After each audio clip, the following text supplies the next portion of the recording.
Join us today as my nephew Levi jumps in to ask us a conceptually speaking question, of which I have not heard yet.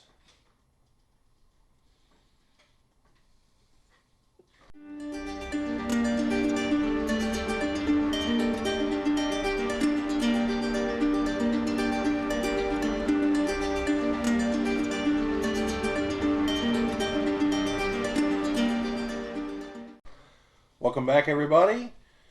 For those of you returning, thanks for coming back. For those of you who found yourselves here from the random shores of the YouTube ocean, congratulations. If you like what what you're about to hear, hit the like button. Obviously, I'm assuming you're going to listen to it first, but whatever. Hit like, subscribe, share it around, make some comments.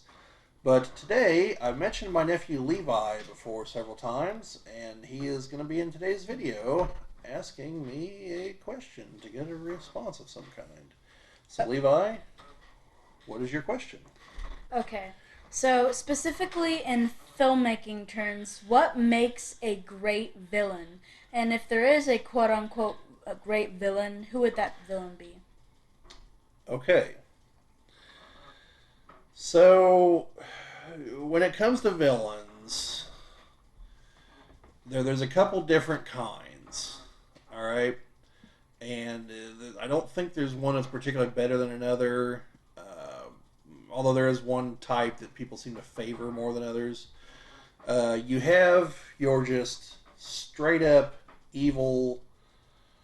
Forget like any kind of actual like rationale. They're just pure evil. Okay, that's like Emperor Palpatine from Star Wars. I'm sure somewhere in all that there's a reason behind it all, but it seems to me that he just loves cackling, blowing up planets, and shooting people with electricity from his fingertips. And he seems to just be enjoying his life. So, he's just pure evil. Uh, characters like that, or like most depictions of Dracula, most earlier depictions of Dracula, I should say, where he is just the evil vampire lord. These are characters that are just evil, or going literally biblical here, the devil, Satan. Depending on one's depiction, he's either like the ultimate force of evil in the cosmos and like the opposite power to God, or you're going to go more towards the other kind of villain, the other main type, which is the sympathetic villain, which could actually see several of these characters reappear, like the one I just mentioned, because he is a fallen angel. There's stuff to work with there if you're willing to go beyond the church canon, obviously, because church canon says that he's evil incarnate. And his punishment for challenging the throne was to be cast into hell. So, but if you want to go beyond that, like I haven't watched it, but apparently the show Lucifer is probably where you want to look for this. I don't know how sympathetic he is in the show, but I don't know. I don't know. I just saw one of the trailers, so it was kind of funny when they were sitting there praying, and one of the characters is like, "Are you praying? Like, does that actually work?" He's like, "Sometimes." It's just kind of like, well, I mean, he knows the man upstairs, so maybe. Uh, but anyway, before I lose all the Christian folks out there trying to be too sympathetic to the devil like Mick Jagger, uh, it's a musical reference for those of you who weren't alive in the '70s or '60s when that song came out. I don't know. I wasn't either. But it's a good song. You should listen to it. Guns N' Roses version is great too.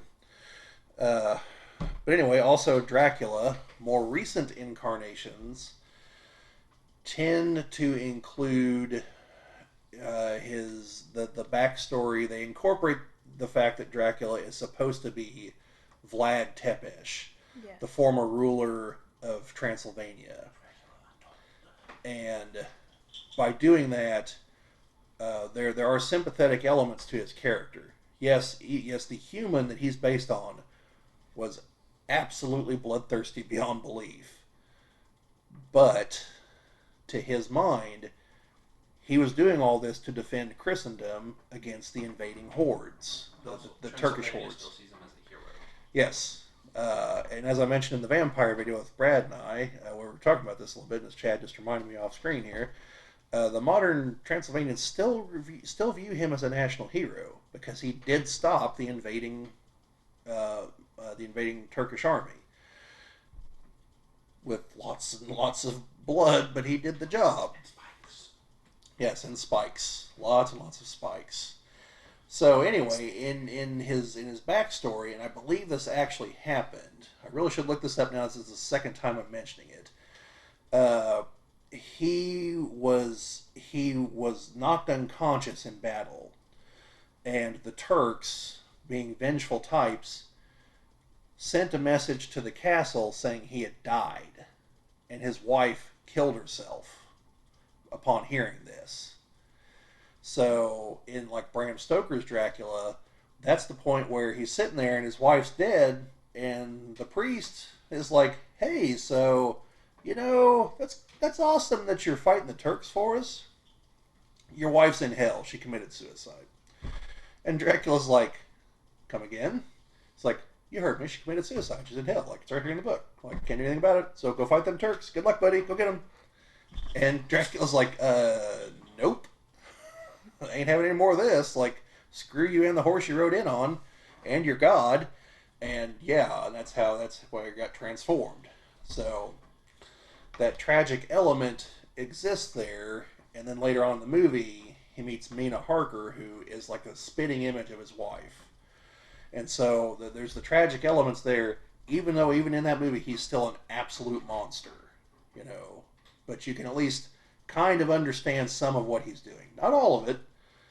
Still an absolute monster. Like, I'm pretty sure he feeds his three brides a baby at one point. But, like, you know, yeah.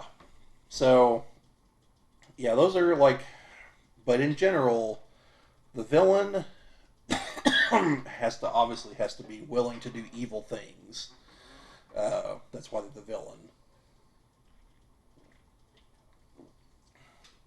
Now, depending on the villain, they can either be completely amoral, or they can have a code where you can see kind of what they're getting at, but their code still allows for horrible things. A really good example here is Jeremy Irons' character in Die Hard 3, especially compared to his brother in Die Hard 1. Hans Gruber in Die Hard 1 was more or less immoral. I mean, he did plan on killing everybody there in an explosion at the end.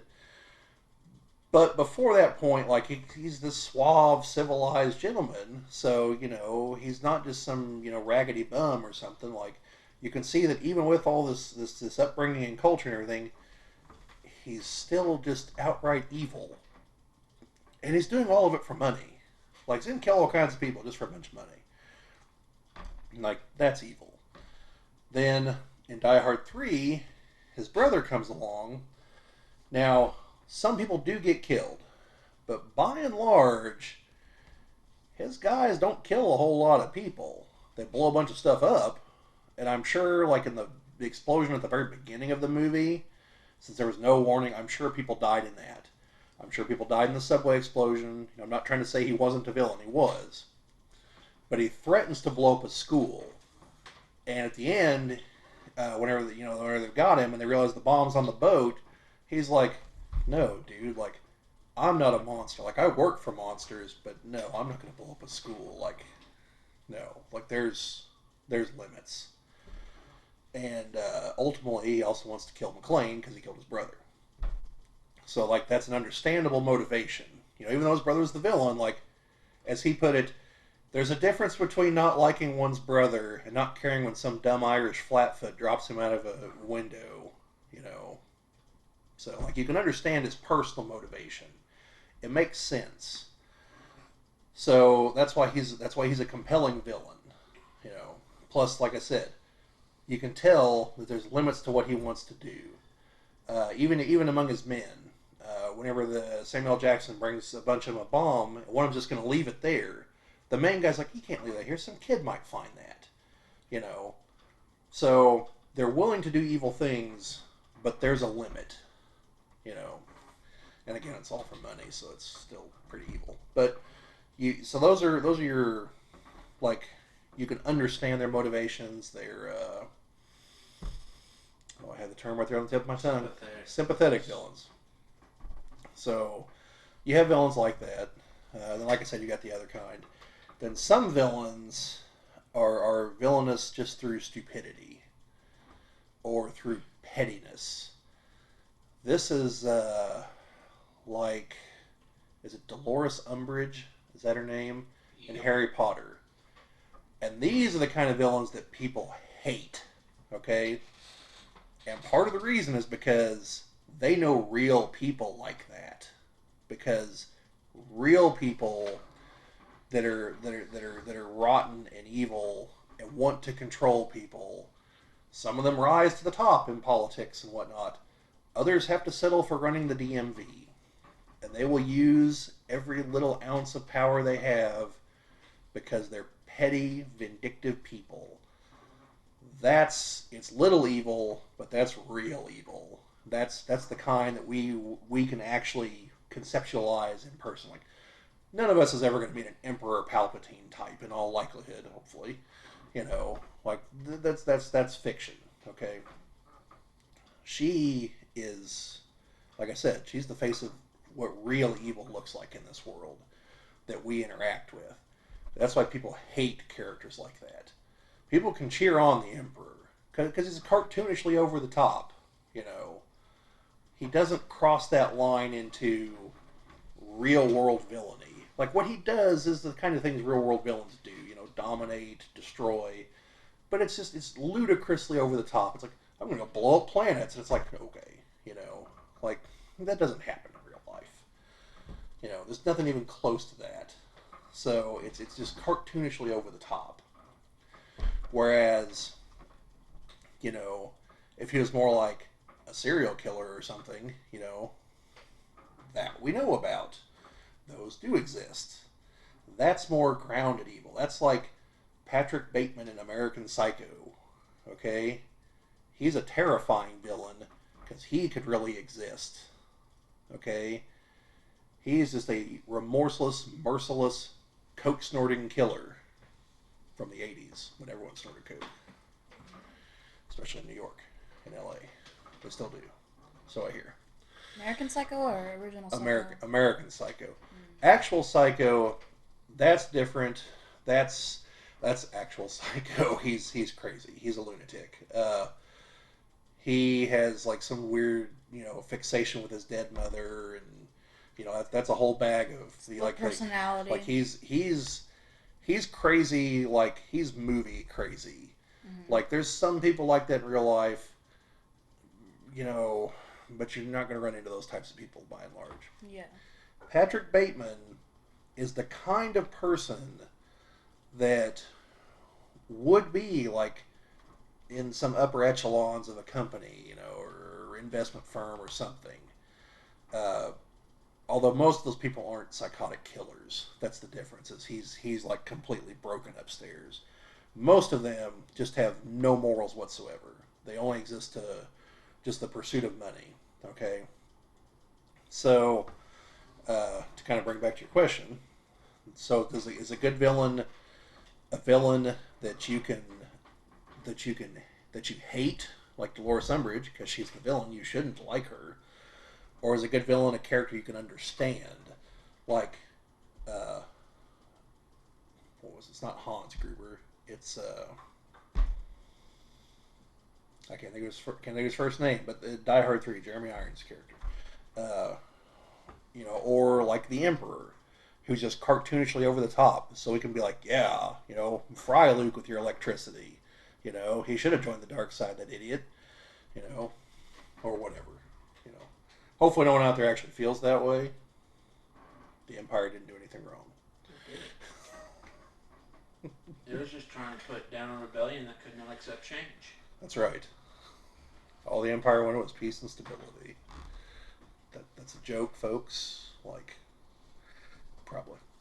That's to say. So, now, is there a near perfect or perfect movie villain? Yes, there is. And it's Darth Vader. Because Darth Vader is like all of those things. He's sympathetic because we know that it's really Anakin in there. We know, especially now with the prequels, that he did everything he did to try to save his wife. Yes, his desire to do that possibly bordered into obsession, but to any of you who've ever been in love, like, I hope you could actually understand what drove him to do what he did. Even if he did the wrong thing and did it for possibly obsessive reasons, it started with love. And that's what destroyed him. And so, this all too human emotion drove him to do these evil things, leaving him only one side to stay on at the end when the cookie crumbled. So then he spends the next 20 years being the right hand of the devil, basically, because he doesn't have any other choice now. So regretting what he lost. Right, and so he just is literally just venting his anger and rage at the galaxy now. Yeah. So now he is the psychopathic villain that just, but he's in control for the most part, kind of like Patrick Bateman, where he's in a position of authority, he's calm and collected, but then there's those moments where he just cuts loose and everyone around him's in mortal danger. And then we come back to the sympathetic moment once he attempts to turn Luke in The Empire Strikes Back by springing on him the whole "I'm your father" bit, okay?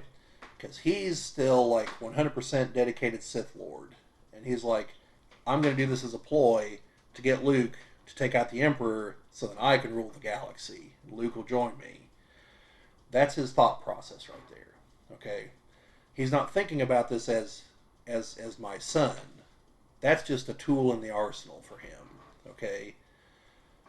But by the time we get to Return of the Jedi, that plan just might have backfired just a little bit in ways Vader never contemplated. You actually sort of see that at the end. Because because you see once they take off, Vader's, doesn't quite know how to react. Doesn't kill Admiral Viet like he did Ozzel earlier in the movie. Doesn't shoot down the Millennium Falcon. Doesn't shoot down the Falcon. He has that chance. He knows right where Luke is. And, he lets him go, and so he has to go, kind of assess what's happened. And so in the interim, he begins the transition that's ultimately going to happen later on. And you can see it, the beginnings of it are about 2/3 of the way through Return of the Jedi, whenever Luke gets captured, he turns himself in. And he and Vader have their conversation there on Endor.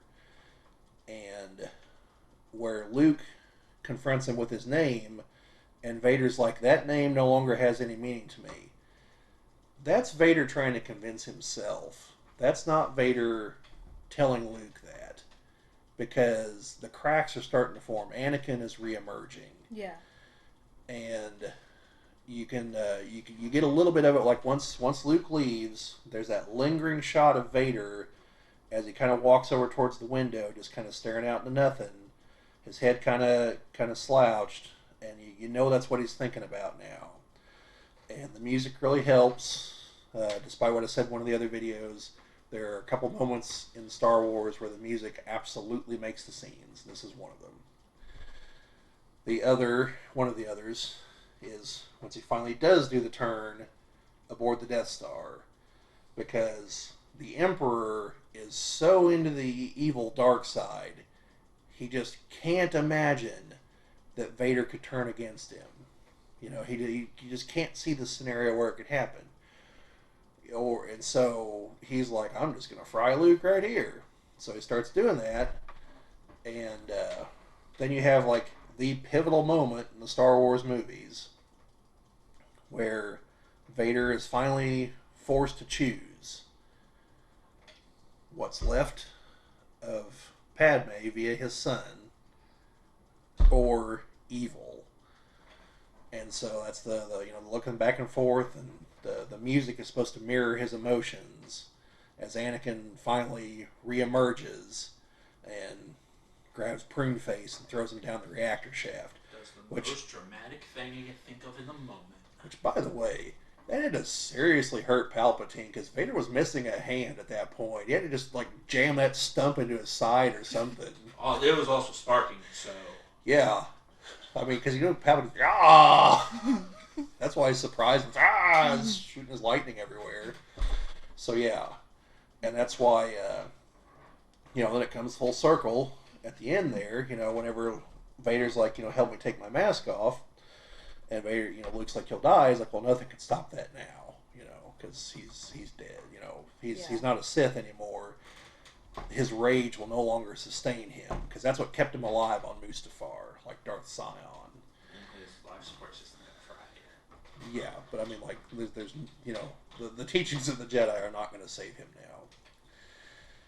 And so, whenever Luke's like, I have to save you, and he's like, but you already have, because Luke is still thinking in terms of saving his life, and Vader is talking about something far deeper. He's saved his spirit, his essence, his soul. So yeah, that's because Vader has this tremendous arc like this, and that's what makes him like the quintessential villain. Yeah. Because we can see how things happen. We see the villainous side, we see the redemption arc. It's all there. That's great. But at the same time, he's also almost 99% pure evil. Well, yeah. I mean, it's not that he's necessarily forgiven for what he's done. Yeah. Although he does seem to be in Jedi Afterlife, so maybe he was. Maybe killing Palpatine was enough to wipe the slate clean.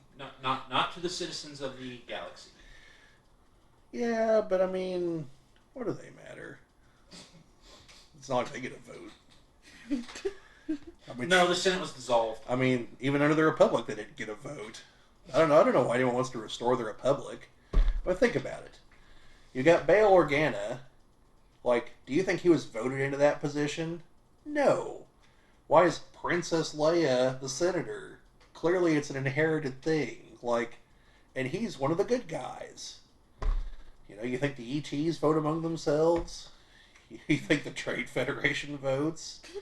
I mean, they vote in the Senate, but I mean, like, among themselves. Like, and the fact that a company has a seat in the Senate, like, I don't know. I'm of the opinion that if your governmental body exists in a universe that has space wizards and doesn't take into account those space wizards trying to take it over, then you're going to get what you deserve whenever they finally do. Also, it was a system that allowed one man to get in there Because he's an and evil space lock wizard. everything up. Because he's an evil space wizard. No, not because he was an evil space wizard, because he was rich. Yeah, but I mean, that's part of why he's rich, though. Yeah. So that's, in my opinion, what it takes to make a good villain. You got to have, if you're talking about someone you hate, it's got to be someone like Dolores Umbridge, where it's real world petty human evil. Yeah. That comes about just because of pettiness or stupidity or vindictiveness. The kinds of things that you do encounter in real life. Mm-hmm. If it's like cartoonish movie villains, then just make them over the top, mustache twirling. Just go to town. Whiplash. Yeah, and you won't get this, but like to kind of come back to BattleTech. That's how I differentiate like the Lao and the Kyriedans, because the Lao, at least from what I've read, I haven't read everything about them. They're over the top cartoon villains. Okay, the Kyriedans, they're real villains. Like the way their society is regimented, the Kentaris massacre, the various things they do, like all that is like real world villainy, and that's why I can't get behind them personally. But that's just me. But anyway, Levi, appreciate the question. Hopefully, I answered it well for you. Can I interject one more time, being the voice, faceless voice? The voice from the void. Yes. What say you, voice? A good villain sees themselves as the hero of their story.